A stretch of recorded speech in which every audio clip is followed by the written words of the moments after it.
Hey everyone, my name is Megan and this is Painted and Distressed. Today I have 4 fun spring and Easter DIY projects that I think you're gonna like. At least I hope you do. This first project, we are going to be making a spring planter using these larger Dollar Tree signs.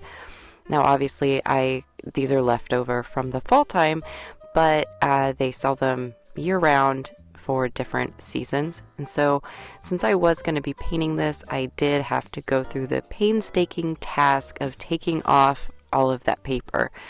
Now, the paper, since they're kind of older signs, the paper was already kind of falling off anyway, so I got lucky. And then, because I am going to be combining these 2 signs, that I did end up taking off, as you can see here, I'm measuring 1 inch off of each sign. Now, I'm doing this because what we're going to be putting on top of them, it looked a little odd with how wide the 2 signs ended up being, and so for aesthetic purposes, I ended up doing this using a utility knife, and you just have to score it a few times and then it does break apart. And I did have a clean edge, but I think next time I do this, I am definitely probably going to use a smaller saw for this, handsaw, to make it go by a little bit faster. So then once I had it all cut, then I just took some of these craft sticks to attach the 2 signs together. And then I took my folk art in the color Milk Jug and I gave it 1 coat, because I wasn't really sure what I was going to do with the background at first. I knew I wanted to paint it, but I had a hard time deciding exactly what I was going to be doing. And so at first I painted it, gave it a good coat using the Milk Jug paint.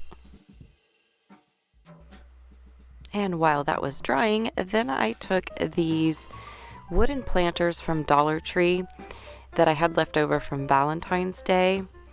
Now the ones with the truck wood emblems on the front were much easier to take off than these gnome ones. This was rough because they were small and they were really glued on there. But I just took my I smudged the sign there as it was drying. But I did just take my heat gun and my little paint scraper, and I was able to finally get all the pieces off. But it was a little bit of a pain, not gonna lie. And this heat gun is amazing. It is linked down below. It's from Amazon, and it's by Wagner, and it comes with different tips, and it has 2 different heat settings. It's amazing. I love it. So once it was dry, then I took my painter's tape and I decided I'm going to paint some stripes for my background. So then I'm just measuring them out using a extra piece of painter's tape in the middle as my spacing, and I started in the middle to try to get as even of lines as possible instead of actually measuring, because I don't ever measure. Anyways, then I took my folk art in the color Nantucket Blue. It's this beautiful blue, this is chalk paint, and it's a beautiful blue color. And so I'm just on the exposed lines, I am going to be painting it the blue color. And once that was dry, I was originally just going to leave the Milk Jug white color, but I decided to use this folk art castle color instead. And so where all the exposed white was, I ended up painting it with this folk art chalk paint in the color Castle.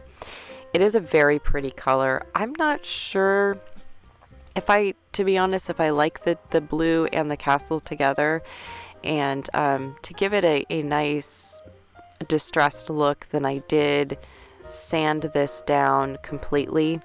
But I would love to know down in the comments below, should I have left it blue and white, or do you like this this subtle tan and blue color instead? I would love to know down below.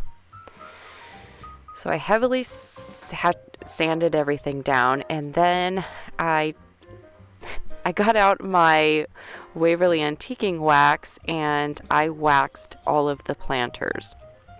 Because my original plan was I was going to stain these, but the wood is, it's a very, very cheap wood. It does not stain evenly at all. And so then I decided to go over it with the milk jug color, and I was going to heavily distress it.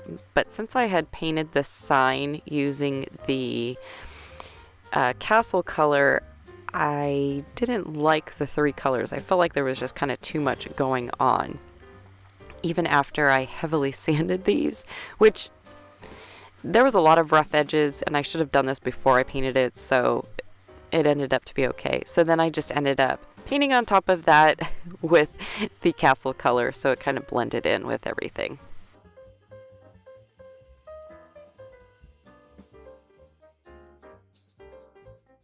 And once I finally got my life together, then I took some foam and some of these beautiful spring flowers from Dollar Tree.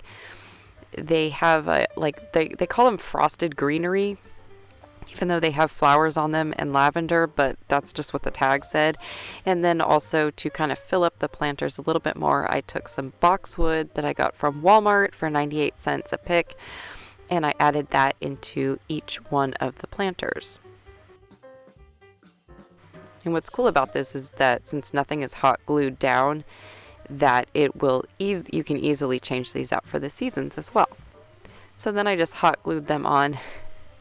Now this was another thing. I was sick for a long time, so I don't know if like maybe I still have brain fog or something, but I was originally going to hot glue this planter or the planters vertically, but for some reason I don't know. I glued them on this way. So there you go. And then I just added a lace bow using some Dollar Tree lace ribbon to each one of the planters. And I think all in all this did turn out cute, or at least the concept is, and I would love to know your thoughts down below what you think of this project. I'm always open for critique, and this is how it turned out.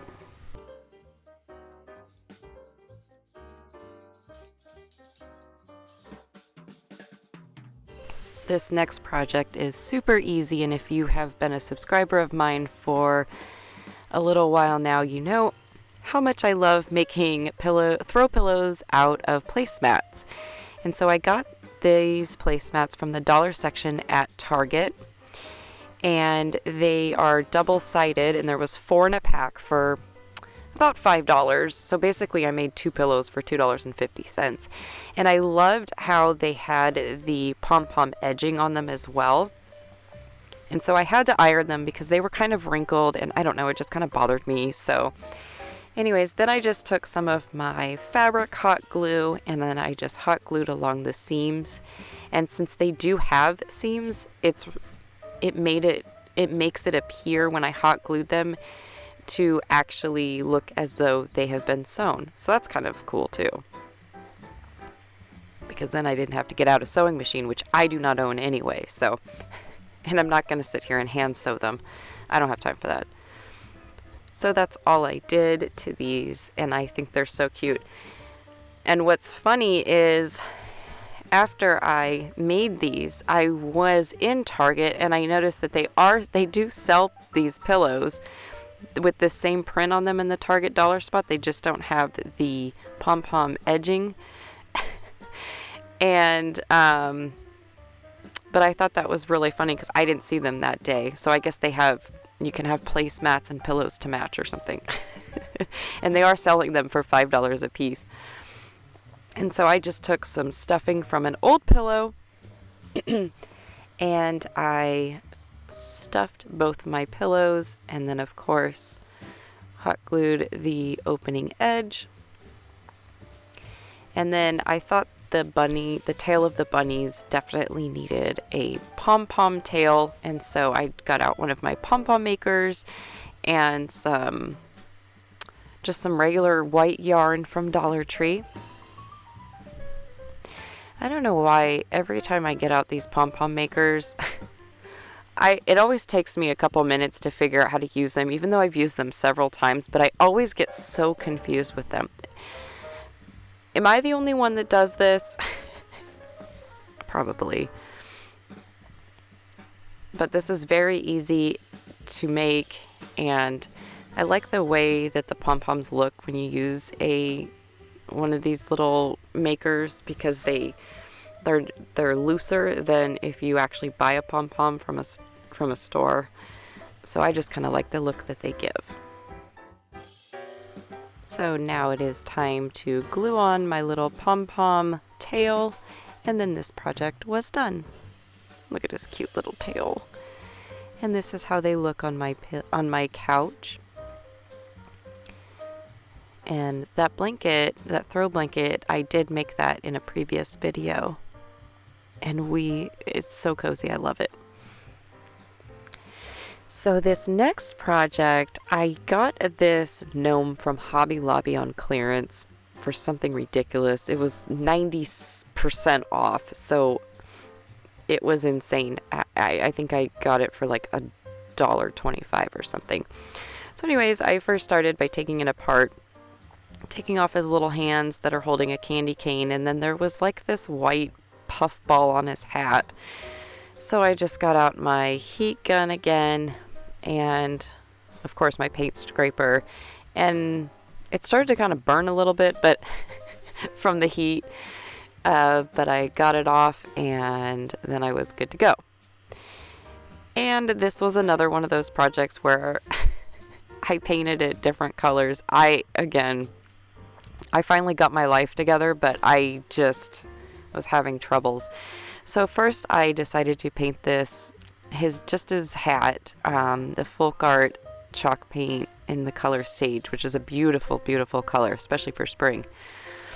And so I gave it a couple coats.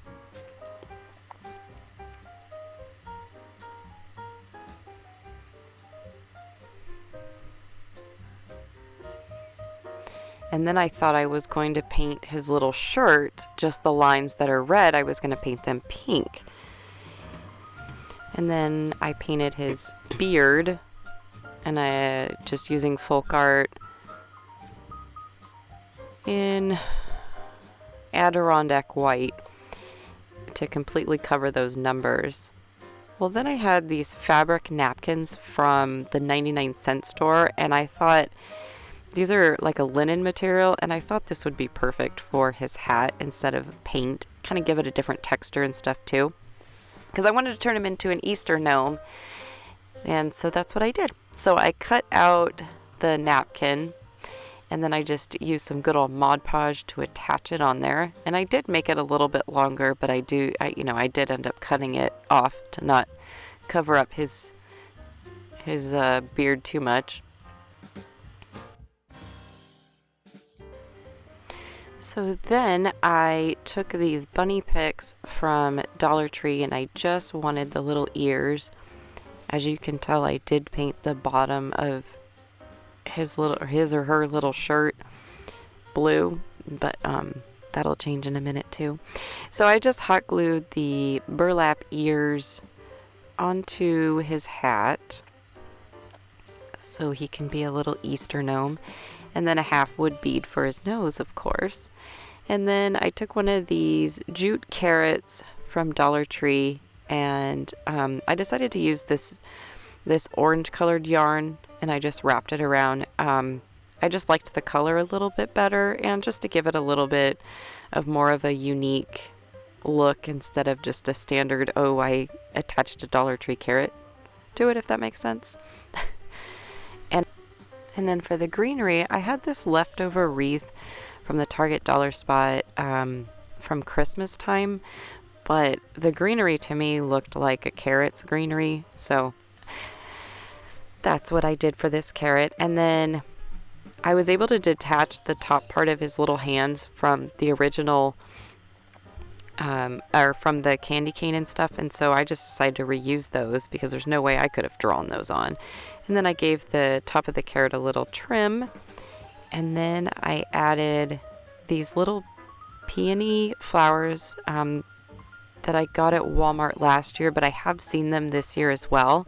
They're so pretty because I wanted to, I didn't want the ears to look like they were just kind of on the hat, and I wanted to kind of also make it look a little springy too. And so I thought adding like a little flower crown to his or her, I guess her, hat would do the trick. And so that's what I did. I added these 3 peonies. And then I had these little mini roses that I used I had left over from a project that I got these at Hobby Lobby. They still have them, but a project that I made last spring. And so then I just thought to add a little bit extra of some flowers. And you can see I did add a little bit of greenery as well to her little crown, just to give it a little bit more detail and contrast as well. And then the last and final time I paint his shirt, I decided to go with the same Nantucket blue, and I think it went a little bit better with the 99-cent only hat. And this is how she turned out. How cute is she? And I would love to know what you think down below.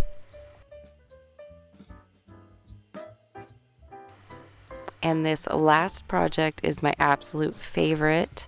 I think it turned out really cute, and I hope you like it too. So I'm taking this Hobby Lobby Valentine's truck that I got on clearance, and I'm just easily removing the wood hearts from the bed of the truck. And then I really liked the white color actually, and so at first I was trying to just kind of see if I could sand off anything that looked Valentine's Day. But of course, as you can see, it was leaving marks and stuff, but there was glitter and raised paint, so I had to sand it either way. So then I got out my folk art sage color again, and I painted the entire truck using that color. This color is kind of similar to, if you're familiar with the Waverly chalk paints, it's kind of similar to either the celery or the moss colors, those green colors, or maybe something in between, but it has like kind of a blue shift to it in person. It's very pretty. So once that was drying, then I just covered over the pink hearts using my folk art in Adirondack white, making sure not to paint over the tires. Now I tried not to paint over them because I have a hard time drawing or painting circles or any shapes. And so I just took my paint and just went over it just a little bit, just to deepen up the colors. And then I'm making a little bunny butt using some leftover cotton balls. Nope, not cotton balls. They look like it. Some leftover pom-poms from Christmas. And so now what I'm doing is I'm making the feet. So all I'm doing is just kind of pinching the back and then just trying to cut it into like an oval shape for the feet. This was very simple to use. I just used different size for the tail and like I guess his rump. And then same with the feet. And again, I'm just cutting them into like an oval shape. And that was very easy. But Dollar Tree does have things that are already made if you didn't want to make your own, but honestly, if I could make it, anybody can, because I am not good at any of that kind of stuff usually. So I just hot glued it all together, and then I took some pink felt and I was trying to make like the pads of the bottom of their feet, and so I used this oval shape and I just kept cutting it down to size. Because I mean, obviously that was way too big for its foot, but it was the best way I could get a proper oval shape that wasn't too uneven and wonky looking, because that's typically what happens with me. That's actually why I own a Cricut, because I have a hard time with that.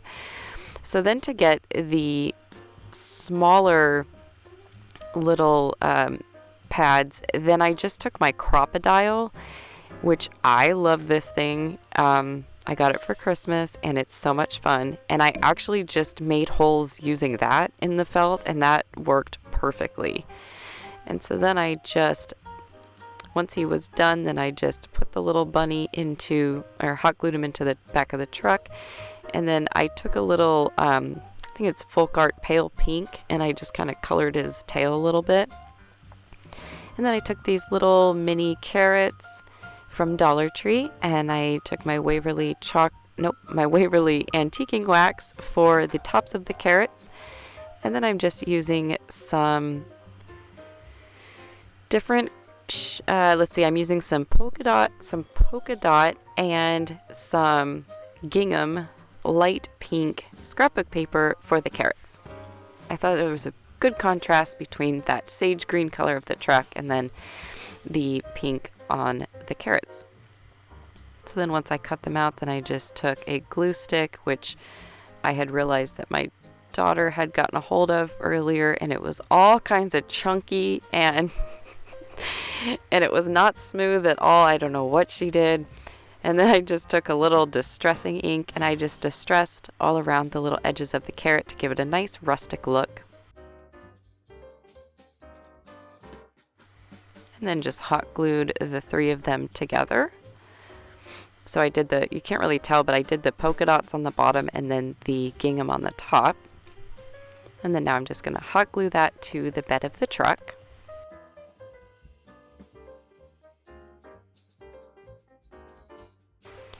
And to give it an even more, I guess, authentic, I don't know, I just a little more added detail. And then I decided to take this Spanish moss and just break it apart and then just add it to the back of the truck in areas that I saw needed it. And then I decided I needed a little something to the front of the truck, and so I did get out my Cricut and I just cut out the words Happy Easter. This was kind of inspired by some Ray Dunn Happy Easter trucks that I saw online. Oh, there's my little kitty. His name is Alice, and since I moved my studio out to my garage, he hasn't made an appearance in my videos in quite a while, but he found me that time when I was filming. And this is how it turned out. How cute is it? And those carrots are actually going to be, I made those and they're going to be in next week's video. So make sure you are subscribed and stay tuned for those because they turned out really cute along with some other projects. Thank you so much for staying with me to the end. I hope you enjoyed today's video. And make sure, again, you are subscribed to my channel so you don't miss out when I do upload a weekly video. And comment down below which one was your favorite. And a big thumbs up for this video does help my channel get noticed just a little bit more from YouTube. And I thank you once again. And I will catch you on the next one. Bye.